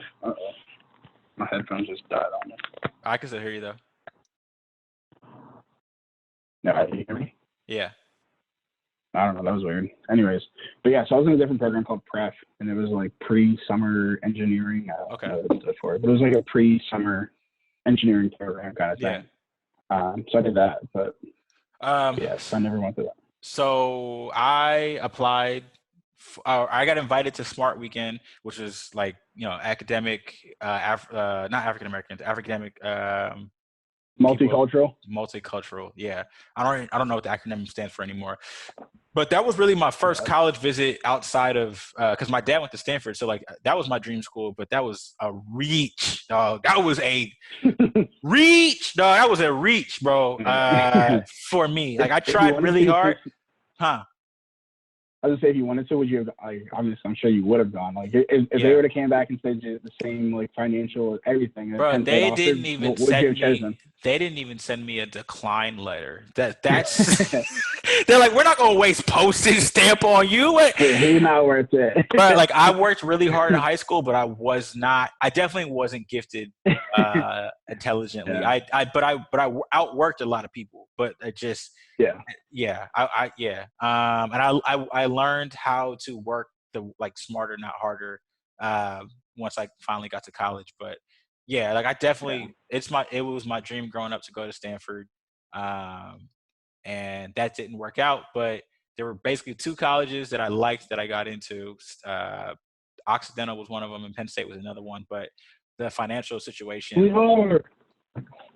Penn State, the financial. So Penn State was the first college I ever visited outside of going to Stanford, and like I was a square, bro. I never went to any parties going up to high school. I never went out. Like I went to school, hung out with my friends, and then went home and played video games. That was it. And I went to Penn State, and the person that hosted me took me to a party, and it was like I had my first Jello shot, whatever, like that's. But like I had the greatest time of my life, and I was sold. I was like, yo, I gotta go here. This is dope. Yeah. But then my parents waited until the last moment to talk about the financial situation. Like, what? Like, y'all knew this shit was expensive. And so I applied for the Button Waller Fellowship. I went to my teachers, asked them to write my letters of rec. I sent my transcript and everything. got a letter in the mail like 2 weeks later saying that I didn't get it. Sorry. And so then that's when it was like real crisis situation at my house. Like my mom and Sure. was putting the press on me, man. She was just like, you should probably just go to Cal State East Bay. I'm like, why would you let me apply to all these schools? Like I was upset. And then but I wanted to make sure that I did the responsible thing. And so I went to go to all my teachers that had wrote me a letter of recommendation, and I wrote them a thank you letter. I was a square back in the day. Sure. So went to every teacher, and my calculus teacher, who actually I did really bad in his class, but I tried really hard. I gave him the letter, and he said, "What's this?" And I said, "This is just a thank you note for writing me the letter. I didn't end up getting the scholarship." And he went, "Oh," I'm like, "What?" He's like, "I never sent your recommendation. I'm so sorry." And No. it was at that moment I was like, do I flip on him? You know what I'm saying? Or do I, right. Yeah, exactly. So, I played WrestleMania last night. I figured like, you know what? I probably was never going to get in anyway. And I was like, you know what, sir, it's all good. Yeah. I still appreciate your time, but I don't know what this nigga did, but I got a call 2 days later from the from Gary, and they were like, "Hey, like if you're still considering Penn State, we found an extra scholarship." I don't know what he said. Scholarship, right? what? Just an extra full ride scholarship laying around. Oh, look, I got one right here. Oh, here it is. You want it? So so look, that's how my life has always worked out. Where like the main thing, didn't really quite work out, but something completely off the beaten path like turned up in my favor. But yeah, man, like I don't know. That's a pretty crazy story, bro. I felt like I definitely had guilt all my 4 years because I saw why because of that. Yeah, I saw people struggle with paying. I also had a lot of pressure on myself because I wanted to make sure I kept the scholarship, and I wanted to make sure that I was using the scholarship to the full potential, because I realized how much more value it was, because I got a no first. You know what I'm saying? It's like the highest girl. Sure. It's like, I'm saying the highest girl at school. To the highest girl at school, like telling you no, and then all of a sudden she's like, you know what? Never mind. Like, you got this new appreciation on life. You know what I'm saying? You're like, yeah, right. You got a second chance. I got a second chance. So that's pretty crazy. I didn't know that, man. That's I feel like that's how the world works. I mean, again, that's how my life is. Corny, like, yeah. If you put out good energy, you usually get good energy back. 100%. Doesn't always work like that, but 100%. That's what's up. Right. So you went because of your scholarship. I actually picked Penn State before I got that scholarship. Yeah. But that, and my mom has since apologized. I'm sure your parents were so happy. No, well, my mom, when I decided to pick Penn State over Occidental, she was like, "You're making the worst decision of your life," like making it very difficult for me. She wanted me to stay in California. She wanted me to stay close to home. She has since apologized. Yeah. We've already hashed this out and everything. And me and my dad weren't really on speaking terms at that time. So I made the decision on my own to just make a leap, because I had never done that before. I never lived on my own. I'd never been anywhere where I didn't have a bunch of family or friends. And then that's when I got the call for the scholarship like 2 days later. And that's when, I was like, I told you, you know what I'm saying? But I got it. Right. So Penn State you got the full ride. You're there now. Did you know what you wanted to do? Like, did you ever think like what you were doing would lead to NASA is what I'm trying to ask. Not at all. So even then, like I got the scholarship and everything. And for me, kind of like you hit on the head, like I wasn't a big partier in high school. Like we had like little parties and stuff we go to, like, oh, sneak alcohol, sneak a couple beers kind of thing like that. But I was like going to clubs, like some of my friends, and like going down to Pittsburgh and full on partying like that. It wasn't my scene. Right. But then I get to Penn State, and it's just like I was like in like crazy world, like so immature at the time, just partying my ass off. Like, were you part of Kim come on? Right. Were you part of the kids that was like that snuck into that? What was that pool? Oh hell yeah, that was me. That was you too. Like, I don't know what it was called, but yeah, I know coming back from some frat party down in college beer or whatever it was. Yeah. Yo, Hank McCullum was so disappointed. I won't say names. I remember that night very well. That was a great night. Oh, you were part of that. We had an emergency meeting because of y'all with the scholarship committee. Great. Yeah. That was great. There was like 6 of us or so. I'm not gonna say names. Oh, I know. I remember hopping that fence, climbing in that. Six plates was part of it. Yeah. Marshall, Dre, Andre. Yeah. You. So Jugs and Jugs. Who's the other person I'm missing then? Bembo was with us. Crazy, man. Wild. So did all y'all get your scholarships taken away at that time, or was that like a warning? No, I don't know if any of us got our scholarships taken away from that. I think that was a warning for academic because I remember we had an emergency meeting like right after that happened. Hey, so you were in that meeting when this is one of the what how there's like probably 10 quotes you can take away from Penn State. Yeah. So in that meeting, we also talked about like plagiarism, and you know what I'm about to go. You know what I'm about to talk about right now. I remember. I don't remember like the context of it, but I remember we got drilled for plagiarism. It was like this was like 3 weeks in the semester. Yeah. So there was sneaking into the pool, and then there was plagiarism all in one meeting, and I remember sitting next to John Marshall, and he was like, "So plagiarism, like." What so there's this Gandhi quote, and he had this Pittsburgh accent. He said there's this Gandhi quote, be the change you want to be in the world. Everybody knows it. Is it plagiarism if you put it in your paper? And I remember like me and my friends were quoting that the whole year because just hearing this Pittsburgh draw, there's this Gandhi quote. It was, oh my God.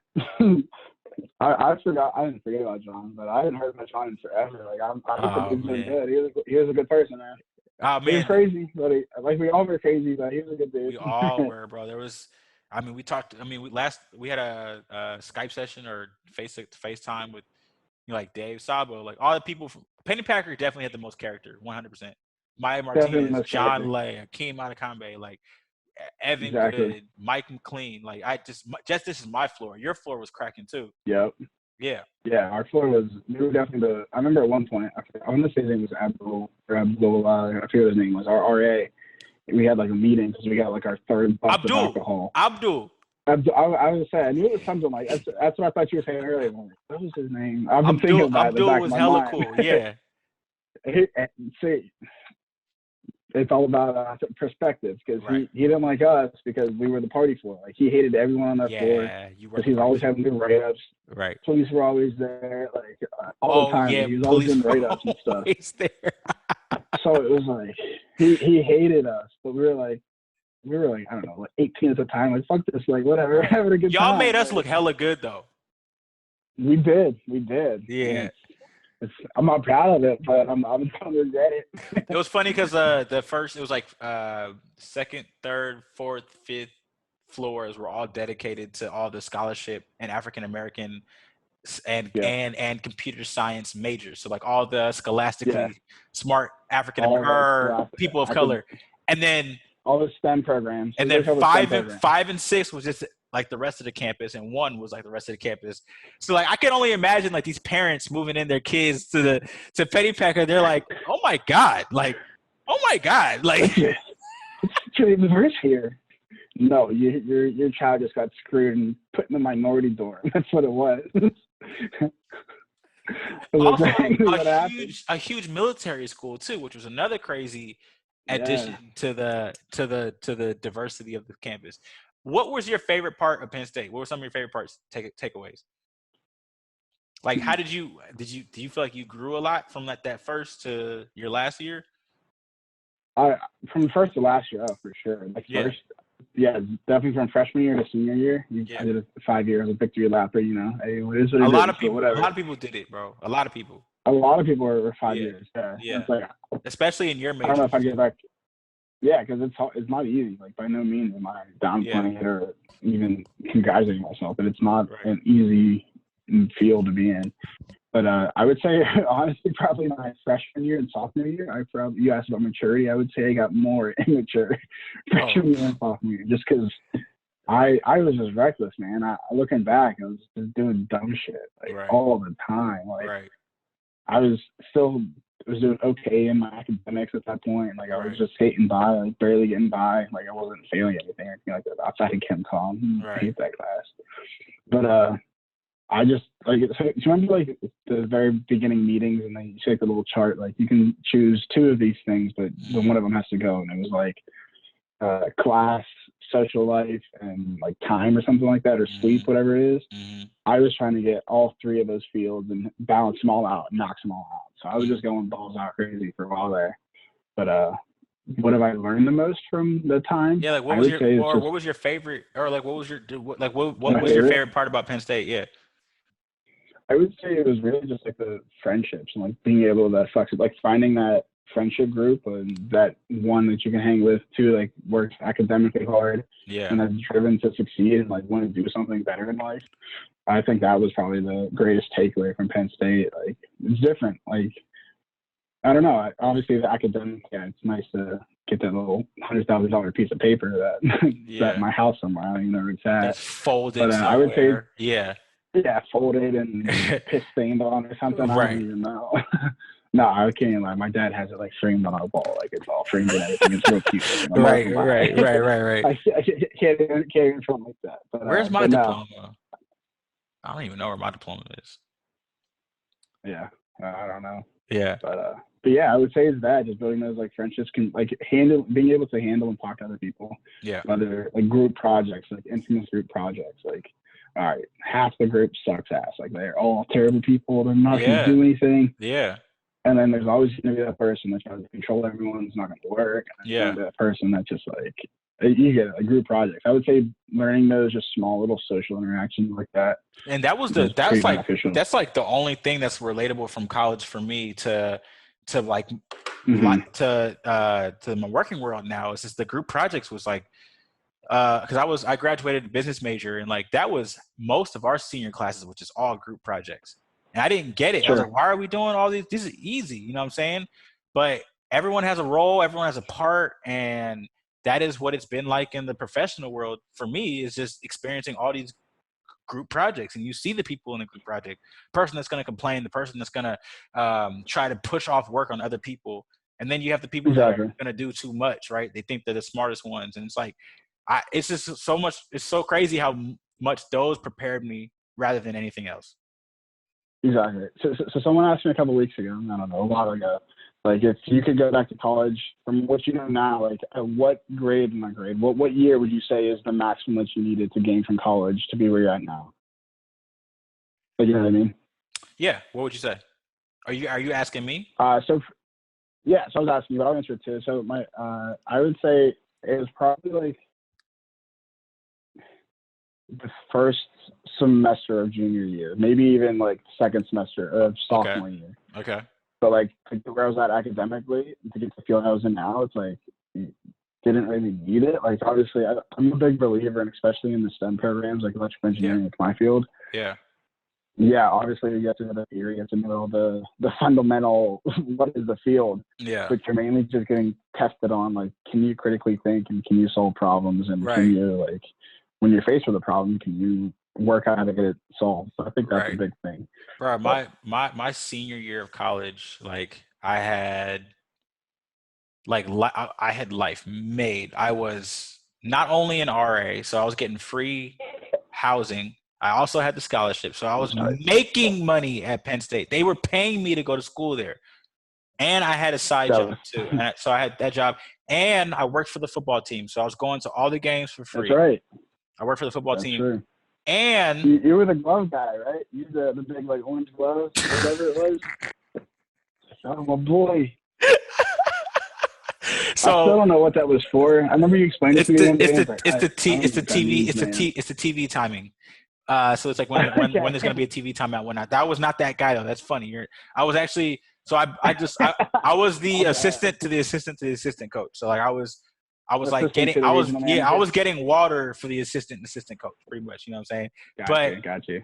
But I also only had class that last senior year either 2 days a week or 3 days a week. I never had any more class than that. I stacked up my classes like perfectly, and like That's I was like, tough. yo, my life. Oh my god, life was like I cried senior. Remember senior week where everybody was still there, Yep. or Yep. for my class. Like I cried. I was like, this is like the pinnacle of my life. Like I'm the most independent I've ever been. I don't want to go back. I've met like amazing people, you know, like because like in high school you're kind of forced to be for the most part friends with people. But Yeah. we went to school of 45,000 people. You can pick, and that's not even including the graduate students. So you can pick who you wanted to be with. So you know you found some of your best friends ever, and Sure. but yeah, I would say that senior year, like I learned, I took away the most, like into my professional world. Yeah. I got 110% in my math in my calculus last math Hey, class I that's ever what's had to up. take, and I've never had to use calculus ever again. You know what I'm saying? You're not out here solving what is it like? Finding the Pythagorean Pythagorean theorem and theorems. No, I don't got to figure out quadratic where. equation. Right, I don't have to Find find X. the angle of this triangle to get to target. I don't need to do that right now. But Get the target. yeah, to get to target. No, I'm cool. I'm straight. But yeah, to answer your question, I would say my senior year, I like took away the most from like social interactions, I guess. Even Yeah. that, I like so I my freshman ox to senior ox, huge growth. But then there was a year in between graduation and then the year after, which I think I kind of like evolved to like my final form, and not my final form because you're always progressing, but like that He's was forming. yeah. My final four. Because I graduated because obviously we went through all the Paterno and Sandusky stuff, and being a business major, we were nervous if we would even be able to get jobs. Like people weren't Sure. hiring because, oh yeah, you went to Penn Of State, we that. don't really want to associate with you. Yeah. Um, So so I got a question for you about that. huh. So during all that time, like, what was your family, like your California friends, family saying about that? Oh, my Like, was dad. I mean, my like, I dad. know for me, like, Yeah. everyone was just digging into me, like, oh, you did it. Like, Uh, what was it like for you dealing with to all that? keep it real, I like I realized that like my real friends were most of my real friends were all like at Penn State. So the only people I was really interacting with from back home were like really close, like family. And Sure. I don't even really mess with like my entire family. It was just like my dad, for example, he'd be calling me making jokes about the situation. And I was like, Dad, like, come on, I've heard all these before. And like I'm just be original. So he would call me back with original Yeah. Sandusky jokes. I'm like, damn, Dad. Like, I remember like, I remember one time he was saying all these jokes, and I'm like, Dad, like, come on. It's just, I don't know why, but like, I was like really affected by all this stuff. Like, I was like, no, Paterno is also my grandpa too, somehow. Like, I went from the guy that had zero school spirit to like, no, that's my grandpa too. But I remember my dad called me saying all these jokes. I'm like, come on, Dad, I've heard this before. Like, can you just be original? He was like, all right, Yeah. I'll call you back. I was like, what?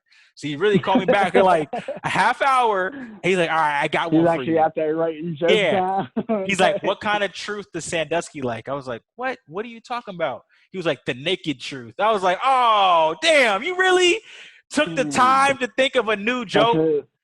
That's not bad. That's a And good that's one. funny. That's a Yeah, pretty that's good. great. That's a Yeah. good one. Like, you gotta give Yeah. it to him. That's a pretty good one. So you That's took funny. that stuff away from Penn State.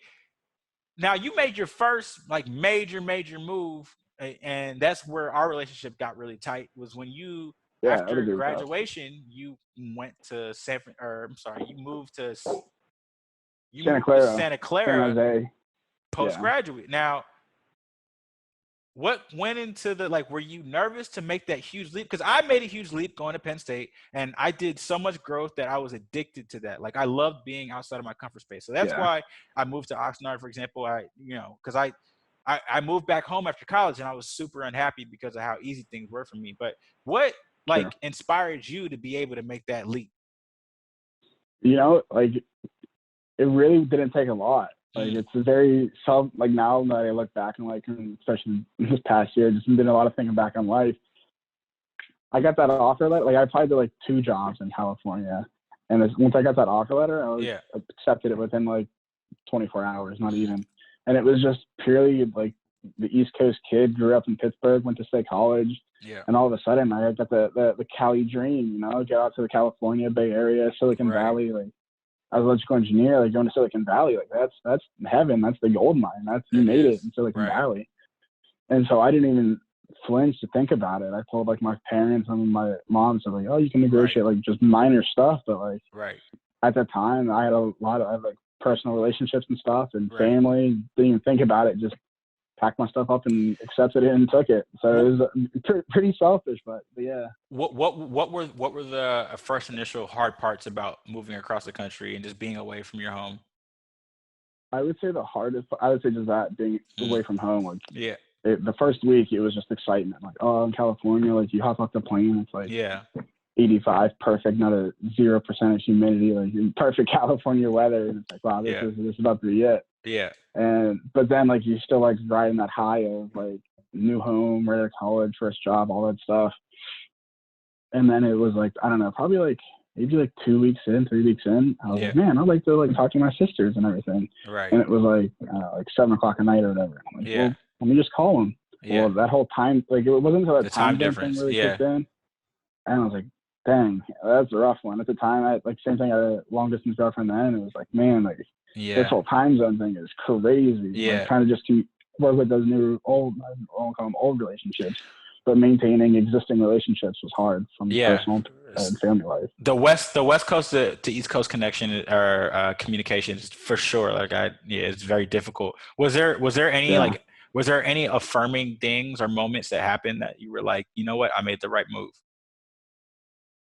Or because I know you don't. I know Not. because I know you that you don't regret that move at all. And Yeah, I don't regret it by any means. right. So what I don't know made if there you was a appreciate that single. move? I don't think there was a single moment that like said like, hey Mike, like you did the right thing. Like I think it was just kind of my personal like vibe I had. Like I was very happy. I was smiling every day, hanging out. But you and I, our friendship kind of kicked, like you mentioned before. Like Yeah, we we were were friends in cool. college, but Yeah, we weren't. right. Yeah, we were cool in college, but we weren't like Yeah, talking every day, chilling, hanging out, and everything.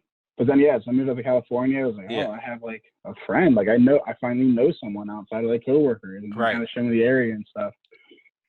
So I think it was kind of like those little things where like I meet people and just kind of like, oh, I'm happy, I'm just chilling, just living Right. good out here. Like the job was squishy, like I was still new, Right. I wasn't doing a whole lot, and Right. I was traveling a lot with that job at the time. So it was just kind of everything was kind of clicking on Right. that level. So it was just a positive experience. But to say that there was a single moment, can't really say that.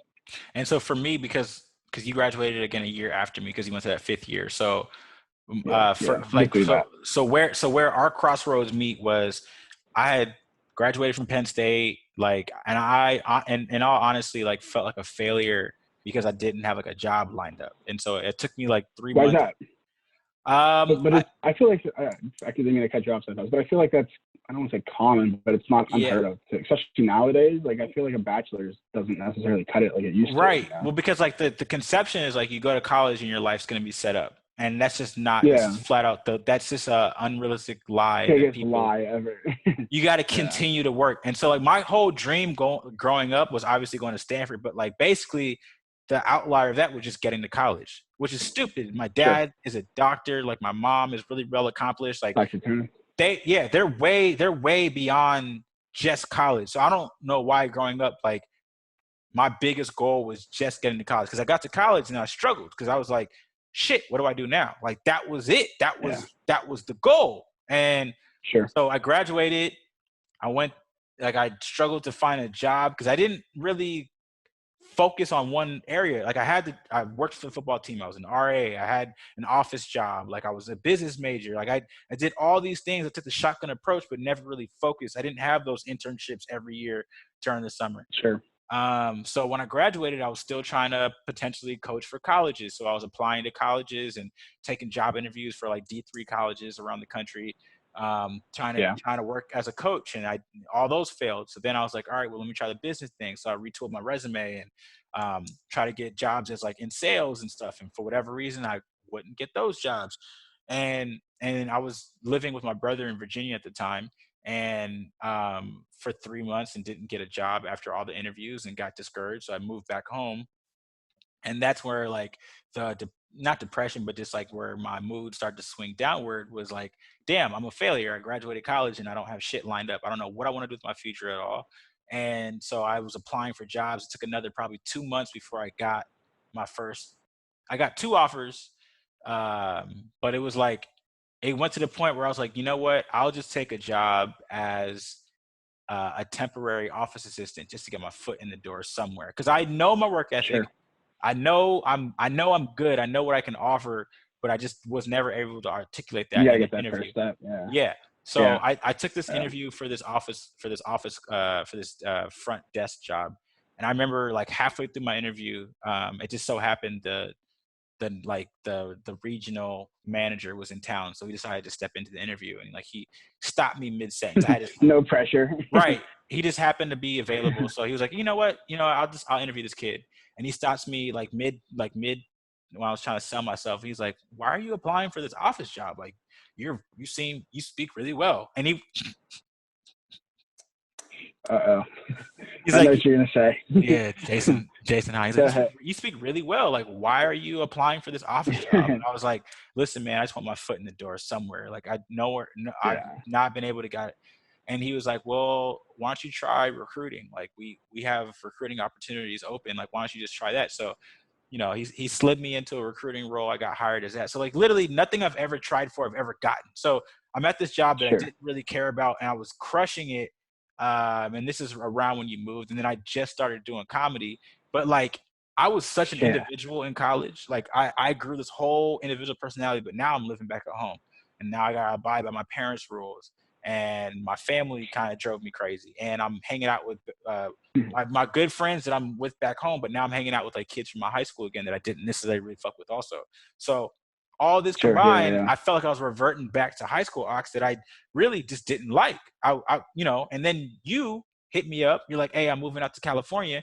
And that was like that was my opportunity to be back to college ox. You know what I'm saying? You were like my I don't know if that was good though. I don't know no, if it that was was a good great, thing or Mike. bad Nah, thing. bro. Like Mike, like you. So also, what you did for me was like right when you moved, I was just starting my comedy career, and bro, like Yeah. because the Bay Area and the East Coast are different. If you live 15 minutes away, like it's like you know what, bro, I'll see you next time. Like, bro, you used to drive from San Jose to Oakland on a Monday night to see me perform for 5 minutes, and you did it every I Monday would, night, man. bro. But like, Yeah, dude. that meant a lot to me, and that's been a big takeaway for me, and that has reshaped my friendships. Like, I'm not gonna let a little bit of distance affect my relationship with somebody. Like Well, that's I what didn't you know that, taught man. me. Yeah, that's what you taught me. Well, Like I I'm not. appreciate you saying that. I didn't Yeah, know I was doing that for you, but I'm glad yeah. I could do it. Nah, bro, like that's an East Coast thing. Like people on the East drive from New York to Philadelphia to Pittsburgh just to see a friend for a Yeah, day, right? Like people in that's Oakland, crazy. Yeah, San that's very true. Francisco, like if it's a 20-minute commute, like Uh, I'll see you later. That was yeah. with that, and you were like one of the first, and me being from the Bay Area, me starting out my comedy career, like you were someone that I met in college is one of my like supporting me the most out of everybody else that I've ever met at a time when like Yeah. I didn't really have my material down yet. Like I know I was funny, but I didn't really have the delivery down. I can admit that. I didn't have like all my Yeah. cues down. I didn't have my timing down right. But like you were there, bro, from like my first few shows, and like that has meant a lot. And like so like that was a really fun time when you moved to California. Like that, like the Sunday fun days when I was working out and fun as shit. Sunday Fundays, man. It was so ironic. Like you mentioned, like how I was helping you. Like now that I think about it, you say that. Like you asked me earlier, like when would I kind of like really start to miss the East Coast? It was kind of at that time period where I was Yeah. like, all right, I miss like solid friends outside of coworkers or Right. like people I met like randomly at a bar or Right. whatever. I was like, yo, like that's when you and I started clicking and linking up. That's kind of the same time period. So it was really like you were helping me, I guess, while I was helping you. So it all kind of Yeah. worked out, Yeah. Friendship. Bond. And then There we you would go. have bonding, yeah. And then Sunday So fun days and so you go taking we some and rock we to the park. and we have crazy ass stories that we probably We will got not be able to share right now. But you no. go from you were in San Francisco for 2 years. I was there from 2014 to 2018, so 4 years. Damn, you were in the Bay for 4 years? Crazy. So when did I Yeah, because I moved to Boston in 2018. did you leave for Boston before I left the Bay? Yeah. Yes, yeah. Oh So you were shit. down in like Oxnard for Wow. maybe a year at that point, or like Wow. maybe even 2 years at that point. No, So what motivated you I to don't know, make but that it was at move least to a year. Boston? Yeah, no, I was gone because I was gone in 2016. Yeah, Shit. yeah. Well, the reason I left, I said, well, if Ox is leaving me, like I'm out. Like, fuck this. No, I'm playing. But no, so like, kind of back to I was at that point like I was kind of like real. I was real involved with my job at the time. Like I was working some crazy hours. Like I Yeah. loved it. Like great benefits. They gave me a car. Like I Right. was like, this is great. Flying, doing trips and stuff, international travels. Like the job Bro, was great. I loved it all. Singapore. You were out Singapore, everywhere. Yeah. Hong Kong, China, like Yeah. all domestically, like Right. Houston, And I was Austin, mad how like much you was everywhere. getting paid too. Denver. I was so mad how I much was you were getting getting, paid. I was living good. I was doing okay. Yeah, so I was living real great, but it's truly one of those things that it was like money doesn't really buy happiness, and like Mhm. like there would be days where like I'd wake up and like I'd have a full plate of like I hate that I say like for work like whenever you guys are like in meetings you guys say like I got a full plate I can't do anything. Mhm. I hate those like little things. So anyways, like I would be I like say that jam shit all packed the with my work time. schedule. I say it all the I time. can't stand it. I say I got a Hate it. I say Hate I it. have a Thanksgiving sized plate right now. Y'all better not give me no more work. Yo, I'm the corniest guy in the Done. office. Yo, yeah, I'm like, yo, this. You don't know my other like workplace thing is not to change topic. Like ping me. Oh, I can't stand I that do phrase. hate ping Ping me. me. I get Oh, real offended when hurts people are when like, "Hey, people just say ping it. me." Ah, smack this. I'm like, no, I'll message you. How about that? I ain't gonna ping anybody. No, Like, I'm right no, here, bro. like You take this message, and if you don't remember it, that's on you. exactly. That's on you. Like that's Right. on you. I'm not gonna ping you. But no, anyway. So like yeah. So I had a real squishy job out in California, but I still just wasn't happy. Like it was like I don't know if it was the work or what, but ultimately I like reached out to my manager and had a relationship at the time. I was like, hey, I'm looking to get back close to family and personal Right. reasons back to the East Coast. Right. What can you do for me? And there was our office up in Boston or Andover to be specific. So I transferred out there in 2018, Oh, and I didn't know you were with the same yeah, company. I yeah. thought you So I was took with it. the same company. Okay. I was even in the same role. Like there was a little BS kind of promotion thing, Yeah. like title wise, whatever. But it Right. was effectively the same job, doing the exact same thing I was doing in California, just in Right. a different location. And so, And what were your takeaways from Boston? Like, what were your favorite parts about Boston? hmm, Boston was nice. I liked Boston. It was fun. Like it was great. Like I would say the like Boston gets a bad rap because of the weather. But Yes, like, for sure. and my story, I always tell people, like, it's a true story. Like the day I moved in, like the day I flew, like I shipped all my stuff across the country, or whatever. Yeah. Did like a little partial drive, like cross country drive kind of thing. But I shipped all my main belongings across. Mm-hmm. And the day so I flew in it was a Monday morning, I remember, Yeah. and I landed at like 9 a.m. And I get a call from like the moving company. They're like, hey, like Boston's getting 14 inches of snow today. The truck's not coming with your belongings. We're gonna see you whenever we see you. Like, We'll see you when we what see is you. Yeah, that's funny. that's basically what they said. I was like, so is that like That's hilarious. tomorrow? Is that this week? Next week? You know, like, all right, we'll see you when we see you. I'm like, what the hell? Like, Right. so other than that, like one storm, like snowstorm, Yeah. the weather wasn't that bad. Like it really wasn't. My allergies were crazy, but other than that, like the infamous Boston snow and everything, I never really experienced any of that, So which is cool. But so at that point, SF versus Boston, which would you prefer? SF for sure, Or for I'm sure. sorry, the Bay Area. I'll say the Bay Area. Yeah. Yeah, You became yeah. a That's Warriors it. Bay fan Area. too. That was funny as shit. You became a Warriors fan and Because everything. that was my first NBA game I ever went to when Right. I lived out in the Bay Area. Right. Like You didn't there's have no a team in NBA in Pittsburgh. Pittsburgh. Yeah. Yeah, and like even then, like I never really followed NBA. Like I followed like players. Like at the time, Kobe, RIP, like LeBron. Like I would Yeah. just follow players, but Right. never really teams. And like, so yeah, going out to the Bay Area then when the Warriors got on there, what, like 3 years streak and Curry and everyone was just going nuts. that was easy to hop on that bandwagon at that Right. time. Yeah, you were So, almost a bigger Warrior fan than me at that point. Like hey I man, didn't, I I was buying couldn't stand shirts. I how was good we going, were. Yeah, I hated how yeah. good we were. I had hats, you Right. name it. I had all the. I Because the was going Warrior, all you have to out. understand, my whole entire childhood was just bad sports teams, and we grew to Really? love that. And so that first Warriors team that made the championship, like that was like people were still doubting us, and that was that chip on the shoulder, and like they played in Oakland, and like that was huge for me. But then the next year when we won 73 games, people still liked us, but then the following 72 and year, 1. 72 and 1. I'm just stating the fact, man. Like it's close. It almost was 73-0, but. Is this interview over? I'm sorry. Just go ahead and just where can I? Delete. But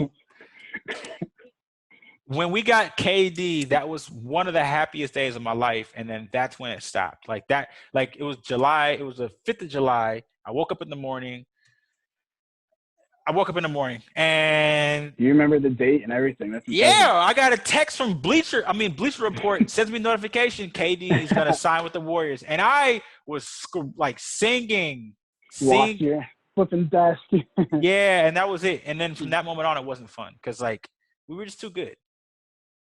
See, like that, I would agree with that. Like it was fun during it was like, what was it, 2 years before KD came on? Yeah, like those were fun years because they were just balling. Like they were just incredible to watch. Right. But then when KD came, it was like, this is cheating. I love it. That's the blackest thing I've seen in a minute right there.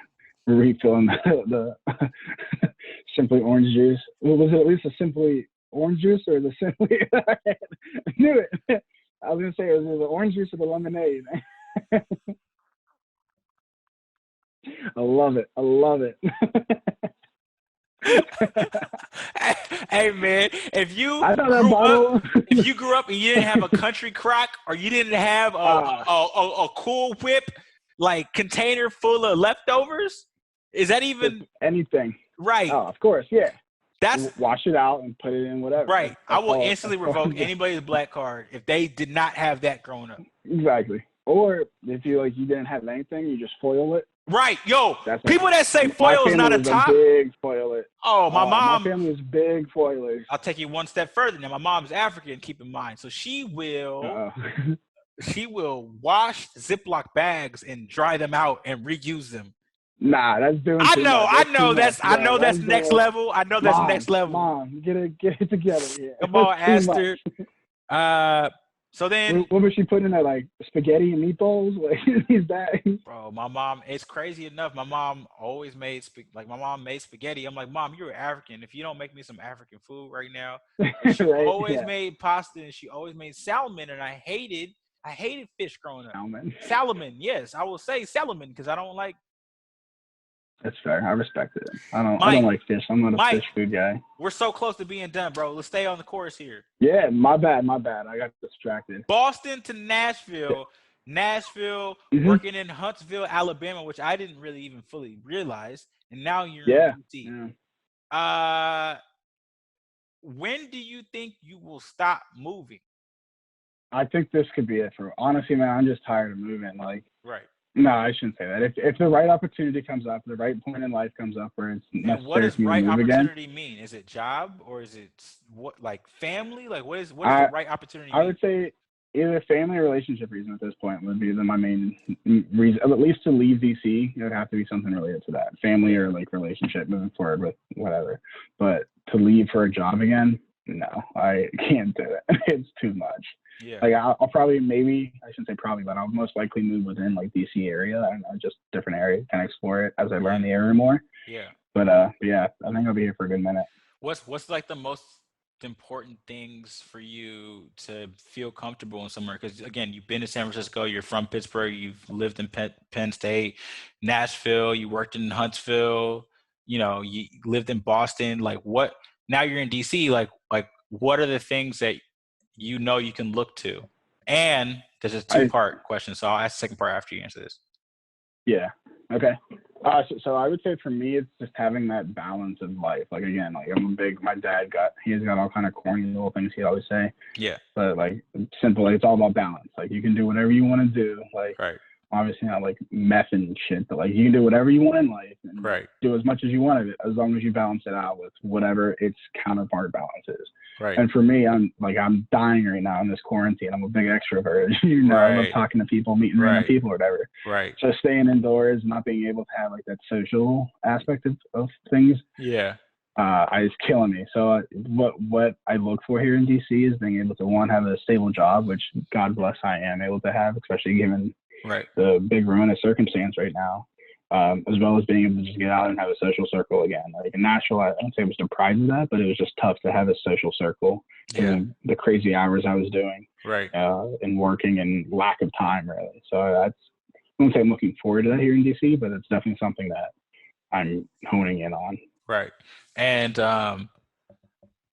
my second question was going to be like, now that you've traveled so much, do you have like a routine of things that you typically, I mean, aside from this COVID situation, is there things that you do to help you acclimate to the area faster or better? Like, or because all right, so for me, I was confident moving down here, a place where I didn't know anybody, because I know that like I will build a social circle some way, form, somehow. Yeah. I never thought that it would be all my coworkers are for the most part, most of my social circle right now down here, but I knew that I'd be able to build a community. That's something that I've always been able to do.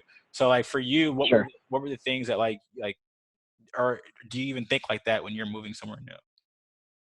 So right now, for me, I love to eat. I love to eat. I like to go to I was telling my sister earlier, like I love going for walks in like random neighborhoods and well, there's a new bar I haven't seen before. Let's just stop there and have a drink and keep it moving. Like, oh, there's a new little town kind of thing. Right. So I love being able to just kind of like bounce around like that, but with Corona, I can't really do that. Yeah. So I kind of think of how it was when I first moved to California. For me, it was like I was all about sports. I like being in like social things. So I joined a kickball league. Oh, did you? And that. Yeah, it was okay. It was a little weird. I was like, I didn't know a single person in it. I think like maybe like one coworker in it. Right.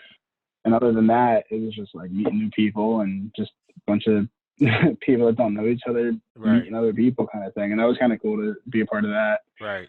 So maybe I'll do that here in DC. I know a couple like Penn State people, but we'll see. And other than that, I forgot that whole community. Like, no, but there's a lot out in DC, Virginia. There's a lot. Yeah, so there's a lot of like DMV. I hate that they call it the DMV. You don't get the claim. Every time I hear that. Yeah.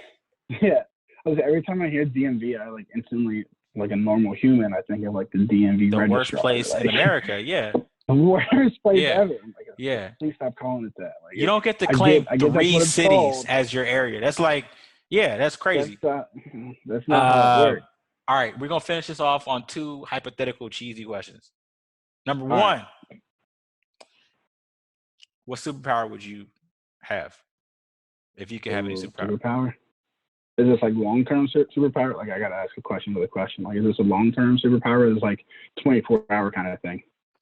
Because there's a difference. It makes a big impact. You woke up tomorrow and you had this superpower. You got bit by a radioactive something and it gave you this power. I think I gotta go like basic and like just ability to fly. Like flying's dope. Yeah, like just jump up. Like, what's that movie? Not Hitch. What's that Will Smith movie where he Hitch, Hancock. Hancock, yeah. Yeah, where like that. Yeah, where he gets with a white girl and then he finds out that white girl is his kryptonite. Crazy, interesting message that they were trying to get. He was an alcoholic before he met her, and then this white woman makes him better. Do you think about it? Like, this movie was trying to tell us some things. That one, so maybe not Hancock. We'll pick anything else. So yeah, I'd like to. And by the way, she cheats on her husband with this black man. That she's also like 2,000 years old. She's married and she has kids. Yeah, she was married to like a king and shit. Like when she was. You mean Will Smith? Her first 30th birthday. No, remember she was like. Maybe I'm remembering it wrong, but I thought she was married to like. back when she was still like the 1800s, like popping poom poom and stuff. Like back then, like I thought she was married to someone else. Oh, she hopped from like I don't know humans if I to can say humans. No, right. Yeah, Right yeah. now. Okay. Yeah. Okay. So you want to be like Hancock? Just the flying You ability. want the Like, flying ability. You I want to don't need meet. the I don't need the other You want to sketches meet a and stuff. nice Like, young lady, white lady, and lose all your powers. Got it. Got it. Second question. I hate you. Second question. If you could go back Can't 10 wait till this comes years back up. and tell, because you're my age, right? So you got to be I'm young, 28. right? So if you went back and told 18-year-old Mike Walker one thing, what would it be? That's a good question. I do this. This is like There's a lot. This is episode 57. Yeah. Yeah. What would I tell? Like one message. Yeah, one message. Trust your gut. I would say trust your gut. Like on just general in life. Like if something feels out of place or feels awkward, don't just try to do it. Just like trust your gut, and that would get you out of a lot of situations. Yep. Yeah, I would definitely do that. Like if something doesn't seem right, yeah, probably because it's not right. Bad. Whether that's life, work, relationships, whatever, just trust your gut. Yeah. Well, bro, man. How about you? What my superpower be or what would you tell babe? Well, since you said it, both of them. 18-year-old Ox, I would tell him to believe in yourself. I think self-confidence was a thing that I only formed after I started doing comedy, because that started the podcast, like, and that started my film career, whatever it is now, and just overall, just like me moving away. So like, just believing in yourself, trusting yourself, and there were a whole bunch of ideas that I never acted on because I thought it was stupid, and I regret to this day. So that would be the message, is just believe in yourself. And then the superpower I probably would want, I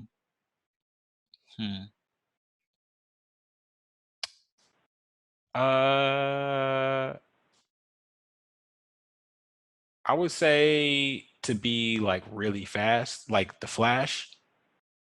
It would be super dope to be able just to like, let me just skate over to, you know what I'm saying? Let me skate over to DC real quick, say what's up to you, you know what I'm saying? And then hop back. That's why I want to fly. I don't want to but run. it was still, why would I run if I could fly? Right. But it would take you forever. You got to think about the air time, and then just like, how you going to set up the oxygen situation up there? You got to go up and down mountains if you're running. But bruh, like the Flash goes around the world in an instant, like that is true. Around the world. I could run over water, bro. Like I could, yeah. My superpower is way better than Hancock's.